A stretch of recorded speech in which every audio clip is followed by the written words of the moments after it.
किसी चीज के हो जाने से पहले उसकी नेगेटिव आउटकम सोच सोच के आदमी उतना परेशान हो जाता है जितना वो उसके एक्चुअल रिजल्ट से नहीं होता। और आजकल के लड़के यही नहीं रियलाइज कर रहे कि उनकी एक्चुअल पावर उनके दिमाग पे है, बाहर के इवेंट्स पे नहीं।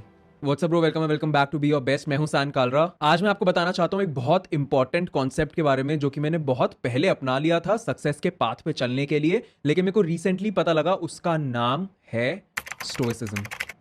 अब देखो, मैं एक हिस्ट्री चैनल नहीं हूं, लेकिन जिस जीनो नाम के बंदे ने ये कॉन्सेप्ट बनाया था उसकी ना बोट यानी कि नाव डूब गई थी उसके सारे सामान के साथ। तो अब आप सोचो कि अगर आप उसकी जगह होते तो आप क्या करते? रोते, परेशान होते, कूटते अपने लक को। अब देखो, जो स्टोइसिज्म का मेन कॉन्सेप्ट है ना, वो है एक्सेप्टेंस एंड इंडिफरेंस। तो जीनो भाई के हिसाब से इवन दो हमारे पास बहुत कंट्रोल नहीं है जो चीजें हमारे साथ हो रही है उन पे, लेकिन हमारे पास इस चीज का कंट्रोल जरूर है कि वो चीजें हमें इफेक्ट कैसे कर रही है, और हमें उस ही कंट्रोल को बहुत जबरदस्त तरीके से यूज करना है। अब अपने डूबे हुए सामान पे रोने के बजाय जीनो एकदम शांत रहा और उसने अपना कंट्रोल नहीं खोया। और आजकल के लोगों को लगता है कि स्टोइसिज्म का मतलब है कि भाई बिल्कुल इमोशन जीरो कर लेना अपनी लाइफ में, बिल्कुल एकदम से स्ट्रेट फेस की तरह रहना। वो ऐसा नहीं है यार। स्टोइसिज्म एक बहुत डीप कॉन्सेप्ट है, एक way of looking at the world है। बल्कि स्टोइसिज्म तो कहता है कि आपकी लाइफ में जो नेगेटिव चीजें हुई हैं, उनसे जो नेगेटिव इमोशंस बने हैं, उनको समझो और फिर पॉजिटिव स्टेप्स लो आगे जाने के लिए, पॉजिटिव रिजल्ट्स निकालने के लिए। तो लेकिन अब मैं क्यों बोल रहा हूं कि स्टोइसिज्म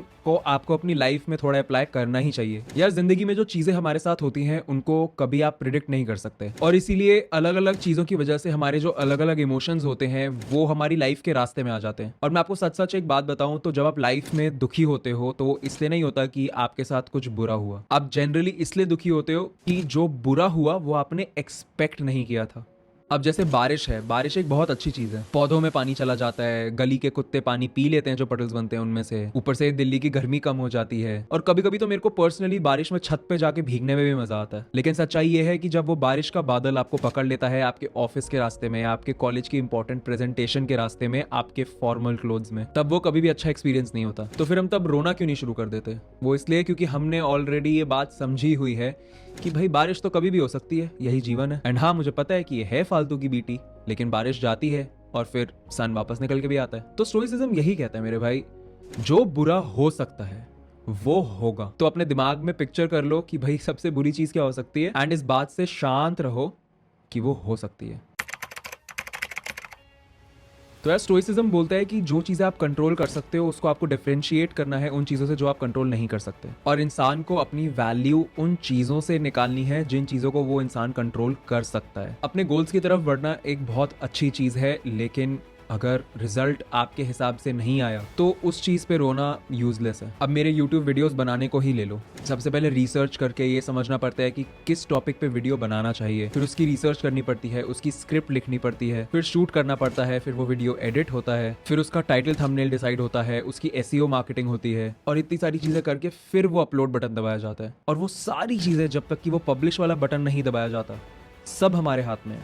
लेकिन एक बार वो दबा दिया, उसके बाद तो कुछ मेरे हाथ में नहीं है। उसके बाद तो सब YouTube के एल्गोरिदम के हाथ में है। और तब भी बहुत लोग जज करते हैं YouTube चैनल्स के सक्सेस को सिर्फ व्यूज के नंबर से या सब्सक्राइबर्स के नंबर से, लेकिन मैंने ऐसा कभी नहीं किया। हम चाहे अभी 5 लाख सब्सक्राइबर्स पे हों, और बहुत ऐसे चैनल्स हैं जो बहुत मिलियंस ऑफ फॉलोइंग लेके बैठे हुए हैं, लेकिन तब भी आप चाहे एंगेजमेंट रेट ले लो या फिर इंडस्ट्री के किसी भी इंसान से उठा के पूछ लो, अरे भाई YouTube ने हमें अपने ऑफिस में बुला के खुद ही बोल दिया कि आपकी audience one of the best audiences of India है। और स्टोइसिज्म यही कहता है कि आपको अपना सक्सेस उस चीज से जज करना चाहिए कि आपने कितने अच्छे से उस चीज पे काम किया, ना कि उसके रिजल्ट से। मतलब कि ट्रस्ट द प्रोसेस। अब हाँ, मैं यहाँ पे ये भी नहीं बोल रहा कि आप बस कुछ भी करके छोड़ दो बिना सोचे समझे और एक्सपेक्ट करो कि बहुत कुछ बढ़िया हो जाएगा। नहीं, अगर हमारे व्यूज गंदे आते हैं तो हम दुखी नहीं होते, बट हम ये फाइंड आउट करते हैं कि उस पे व्यूज गंदे क्यों आए, और नेक्स्ट टाइम उस चीज को इंप्रूव करके व्यूज ले आते हैं। अब आप ऐसे इंसान के बारे में सोचो जो कि अपनी नौकरी में 1 साल से बहुत मेहनत कर रहा है, या फिर कोई कॉलेज स्टूडेंट जो कि अपना फाइनल सेमेस्टर का प्रोजेक्ट बना रहा है बहुत मेहनत से। तो अब उसे लगता है कि उसे प्रमोशन मिलना चाहिए या फिर ग्रेड अच्छा मिलना चाहिए, तो वो अपने बॉस या प्रोफेसर के पास जाता है अपनी परफॉर्मेंस रिपोर्ट लेके, और बॉस मना कर देता है प्रमोशन के लिए, या फिर प्रोफेसर मना कर देता है A+ देने के लिए। अब यार, उसका रीजन ये भी हो सकता है ना कि कंपनी उस साल पैसे अच्छे नहीं कमा रही, या फिर किसी और इंसान ने तुमसे बेटर काम कर दिया होगा। ये रीजन तुम्हें नहीं पता, लेकिन तुम तब भी दुखी हो। और अगर तुम अपनी वैल्यू इस चीज से निकालते कि भाई तुमने कितनी शिद्दत से वो चीज बनाई है, तो तुम ज्यादा हैप्पी होते। तो फिर तुम्हारा पर्सपेक्टिव ये बन जाता ना कि जो तुम्हारा गोल था प्रमोट होने का या फिर A+ लाने का, वो अभी खत्म नहीं हुआ है, वो बस पोस्टपोन हो गया, और यही मेंटालिटी बनानी है।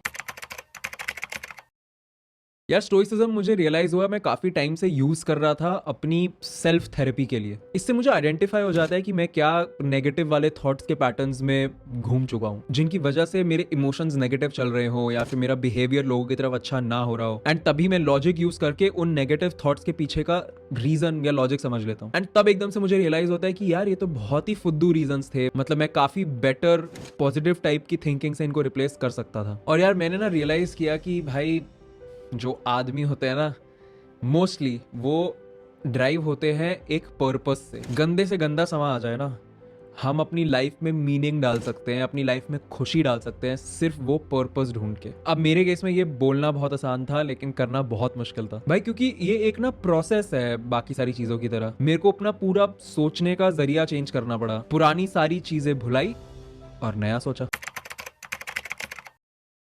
तो मेरी प्रॉब्लम्स को खुशी से फिक्स करने के लिए मेरे को अपनी सेल्फ वर्थ समझनी पड़ी, और मैं अपनी जो वैल्यू है वो इस चीज से डिराइव करनी छोड़ दी कि भाई रिजल्ट्स क्या आ रहे हैं चीजों के, क्योंकि वो तो मैं कंट्रोल ही नहीं कर सकता ना। बल्कि मैंने अपनी वर्थ, अपनी वैल्यू उन चीजों से डिराइव करी जो मेरे कंट्रोल में है। जैसे कि मेरी डेली हैबिट्स, क्या मैं जिम जा पा रहा हूँ हफ्ते में 5 बार, क्या मैं वो एफर्ट मार रहा हूँ, क्या मैं हेल्दी खाने का एफर्ट मार रहा हूँ, क्या मैं शूट्स करने का एफर्ट मार रहा हूँ, क्या मैं अपना धंधा चलाने का एफर्ट मार रहा हूँ। इन चीजों की हैबिट्स जो मैंने डाली हैं वो मेरे कंट्रोल में है।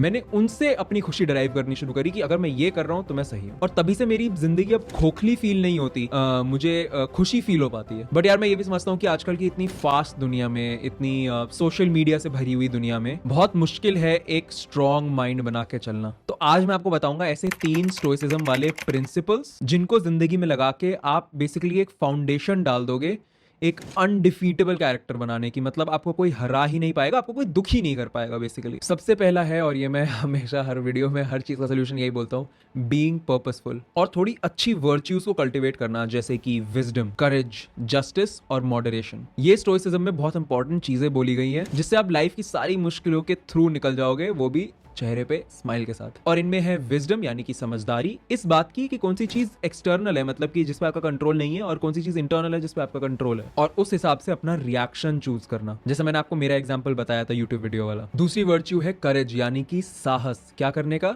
परसिस्ट एंड रेजिस्ट करने का। क्या मतलब कि जो आपके साथ बुरी चीजें हो भी रही हैं तो उनके थ्रू निकलना है, आपको खड़े रहना है। तीसरी वर्च्यू है मॉडरेशन यानी कि जो इलॉन मस्क वगैरह या जेफ बीजोस वगैरह में शायद नहीं है, या एंड्रयू टेट में नहीं है। क्यों? क्योंकि वो हमेशा पैसे को चेस करके और पैसा और पैसा और पैसा चाहिए उनको। आपको पता होना चाहिए कि आपको भाई कि इतना ही चाहिए, इससे ज़्यादा नहीं चाहिए, उसको कहते हैं मॉडरेशन। फॉर एग्जाम्पल मैं भी इस टाइम पे मे बी कॉन्टेंट बनाने से थोड़ा सा टाइम कम करके किसी और बिजनेस को बड़ा करने में टाइम दे सकता हूँ, जिससे कि मैं शायद पैसे ज़्यादा कमाऊंगा लाइफ में। लेकिन मुझे पता है कि मुझे कितने पैसे चाहिए, मुझे ऐसे कोई अंधे पैसे नहीं चाहिए। मेरे को कंटेंट बनाने में खुशी मिलती है तो मैं कंटेंट ही बनाऊंगा। एंड चौथी वर्च्यू है जस्टिस यानी कि न्याय, मतलब कि आपको किसी और के साथ ऐसी चीज नहीं करनी है जिससे उसको हार्म पहुंचे। अब यहाँ पे मैं ये भी नहीं कह रहा कि जाके दूसरों के फायदे करवाते रहो, बट एटलीस्ट किसी का नुकसान तो मत करो। और इन्हीं 4 वर्च्यूज को अगर आप अपना लोगे तो आप पर्पसफुल बनोगे। और आपको अपने एक्शंस और अपने बिहेवियर पे फोकस करना है, ना कि ये सोचना है कि भाई ये वर्च्यू रखनी है, वो वर्च्यू रखनी है। ये तो जो मैं बोल रहा हूँ सारी थ्योरी वाली चीज़ें हैं। और यार अगर मैंने यहाँ पे बतानी शुरू करी वो चीज़ें जिसके थ्रू निकलना पड़ता है एक बिजनेस सेटअप करने के लिए, तो मतलब ये वीडियो में फिर 1-1.5 घंटा ऐड हो जाएगा, इसलिए मैं अभी नहीं बताऊंगा। बट ऐसी लाइफ में बहुत चीज़ें हुई हैं जिनकी वजह से मैंने वर्च्यूज सीखी हैं, और अल्टीमेटली उनमें से निकल के मेरे को ये रियलाइज़ हुआ कि एक तो मुझे किसी का बुरा नहीं करना है, तो अगर कुछ प्रॉब्लम बढ़े जा रही है तो मैं किसी का बुरा नहीं करूंगा, झेलता रहूंगा एक सर्टेन पॉइंट तक, एंड उसके थ्रू कोई सोल्यूशन ढूंढ ही लूंगा। और इसी टाइप की चीज़ों ने मेरे को बहुत ज़्यादा ऐसा मेरे आगे एक शील्ड बना दी है कि अब मुझे ज़्यादा चीज़ें अफेक्ट नहीं कर पाती, और उसकी वजह से अंदर इतनी मेरी कॉन्शियस क्लियर हो चुकी है, और ऊपर से एक डीप लेवल ऑफ सेटिस्फैक्शन रहता है हमेशा अंदर, और एकदम ऐसा हैप्पीनेस भी रहती है, तो which is all worth it. Second important principle of stoicism है एम्ब्रेसिंग एडवर्सिटी, क्योंकि जो हमें लाइफ में झेलना पड़ता है उससे हम डेफिनेटली लेसन सीखते हैं और ज़्यादा स्ट्रांग बनते हैं।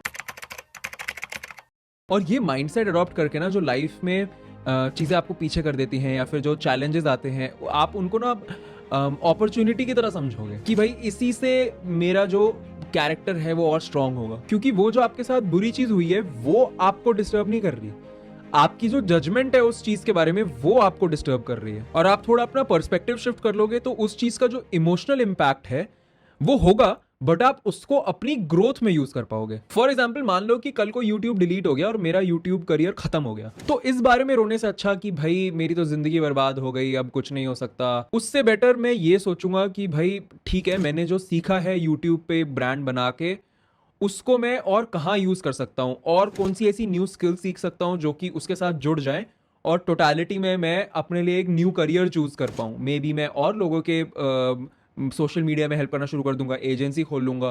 मान लो अगर यूट्यूब सिर्फ इंडिया में बंद हुआ है तो अपना एक्सपीरियंस लेके मैं यूरोप चला जाऊंगा, वहाँ पे जो यूरोपियंस अंग्रेज हैं उन सबके यूट्यूब चैनल खुलवाऊंगा, कुछ भी, मतलब ये तो मैं ऐसे ही बोल रहा हूँ, बट कुछ ना कुछ तरीका मैं जरूर ढूंढ लूंगा। और वैसे इसीलिए कह रहा हूँ कि अगर आप चाहते हो कि हमारा यूट्यूब चैनल बंद ना हो तो प्लीज इस वीडियो को लाइक कर दो और शेयर जरूर कर देना अपने भाइयों के साथ। और ऐसे ही मैं आपको एक और पर्सनल सेटबैक वाला एग्जांपल बताता हूँ, और मैंने आपको डिटेल में पहले भी बताया हुआ है, बट मैं स्टोइसिज्म के पॉइंट ऑफ व्यू से बताता हूँ। जब मेरी रिलेशनशिप नहीं बोलूंगा, सिचुएशनशिप खत्म हुई थी 2021 में, 2 दिन रोने के बाद उसको एज अ चांस देखा इमोशनली ग्रो करने के लिए और खुद को ही और गहरे तरीके से समझने के लिए। इसके बारे में मैंने प्रॉपर तरीके से बात करी हुई है हमारे ट्रांसफॉर्मेशन वाले पॉडकास्ट में, तो आप वो जाके देख सकते हो इसके बाद। और इसी टाइप की थिंकिंग रख के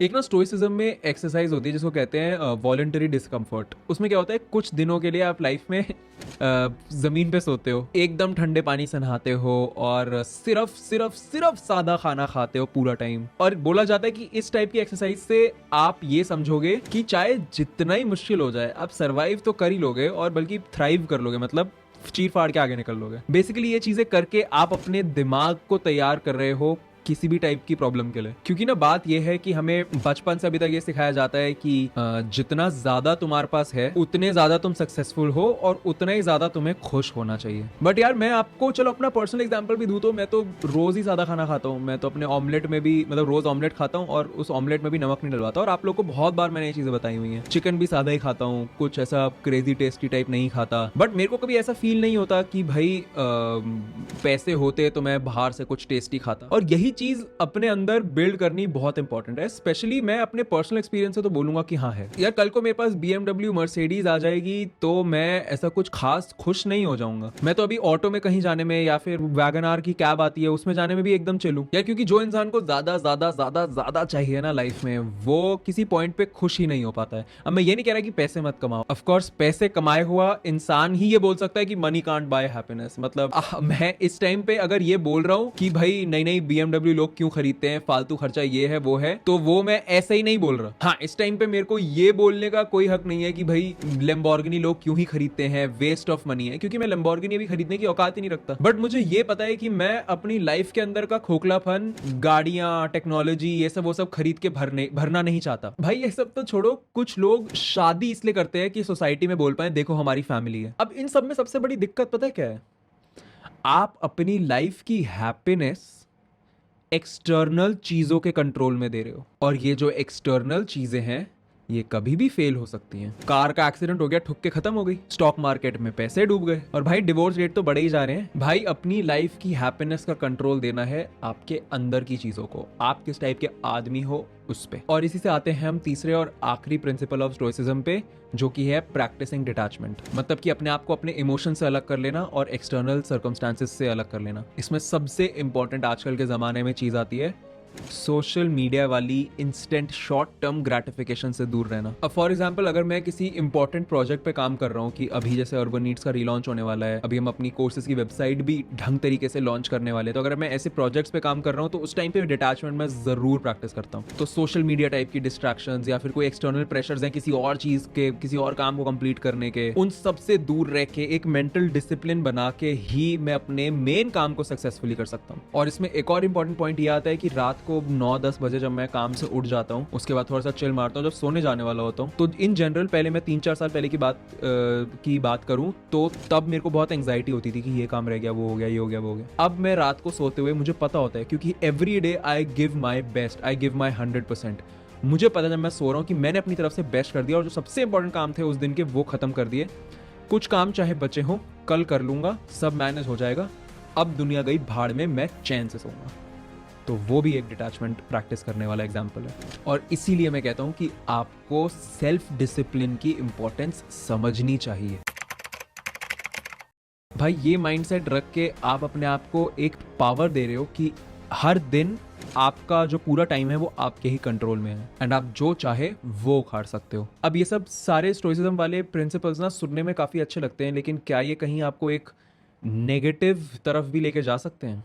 देखो, आपके दुख तो कम ही हो जाएंगे और आपको मेंटल पीस भी मिल जाएगा, लेकिन खुशियों के टाइम एक्सट्रीम खुशी का ब्लास्ट नहीं होगा। वो मुझे बहुत पसंद है। मैं लाइफ में स्टेबिलिटी को बहुत इंपॉर्टेंस देता हूँ और ऐसा इंट्यूटिवली भी सही फील होता है for a provider sort of a human. अब ऐसा नहीं है मेरे भाइयों कि मैं दुखी हूँ लाइफ में, लेकिन मेरे इमोशंस ऐसे एक्सट्रीम खुशी में पागलों वाले उस तरीके से नहीं जाते एंड अगेन एक्सट्रीम दुख में भी कभी नहीं जाते, चाहे कुछ भी हो जाए। जाते जाते बस इतना बोलूँगा कि जो मैंने प्रिंसिपल्स बताए हैं वो आपको आपकी पास्ट और आपकी प्रेजेंट की जो स्टॉर्म्स हैं, जो तूफान हैं, उनके थ्रू आपकी शिप को चलाने में हेल्प करेंगे और ऐसी जगह आपकी शिप को ले जाने में हेल्प करेंगे जो थोड़ी सी काम और पीसफुल वाटर वाली हो जगह। लेकिन भाइयों, अगर हमारी शिप डूब भी गई तो हम पीसफुली डूबेंगे ये सोच के कि हमने एक अच्छी लाइफ जी, इवन तो हाँ उतनी लंबी नहीं जितनी सोची थी, क्योंकि हर चीज का एक अंत जरूर होता है। Look your best, feel your best and B your best.